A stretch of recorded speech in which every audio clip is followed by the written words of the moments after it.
देखिए ऐसा है कि मतलब सफातर में पब्लिक सर्विस की डिलीवरी की इंस्पेक्शन और मॉनिटरिंग के लिए आज आईजी पंजाब अनाम गढ़ी ने गुजरांवाला का विजिट किया है। आईजी पंजाब अनाम गढ़ी ने यादगार शोहदा पर सलामी से अपने विजिट का बाकायदा आगाज़ किया। यादगार शोहदा पर फूलों की चादर चढ़ाई और शोहदा के साले सवाब के लिए फातह खानी की इबादत। आईजी पुलिस लाइन्स पहुंचे जहां उन्होंने resource management centre, anti right store दफ्तर समेत दीगर दफातर का भी दौरा किया। पुलिस लाइन से आईजी पंजाब अनाम गढ़ी CPO दफ्तर पहुंचे जहां उन्होंने शोहदा पुलिस के वर्सा के साथ तफसीली मुलाकात की और इनसे इनको दरपेश मसाइल बारे पूछा।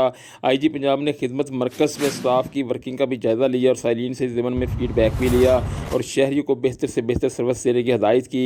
आईजी पंजाब ने CPO दफ्तर में इन्वेस्टिगेशन सपोर्ट यूनिट और पुलिस वेलफेयर मरकज़ का भी इफ्तिताह किया। गुजरांवाला में अपने विजिट के दौरान आईजी पंजाब अनाम गढ़ी का कहना था कि पुलिस वेलफेयर मरकज़ फोर्स के वेलफेयर से मुतल्लिक़ मामलात और अमूर को फास्ट ट्रैक तरीके से सरअंजाम पहुँचाकर फौरी रिलीफ का बायस बनेंगे और इन्वेस्टिगेशन सपोर्ट यूनिट तफ्तीशी अफसरान को मुकदमात की तफ्तीश के दौरान पेशा वराना मामलत फराहम करेंगे।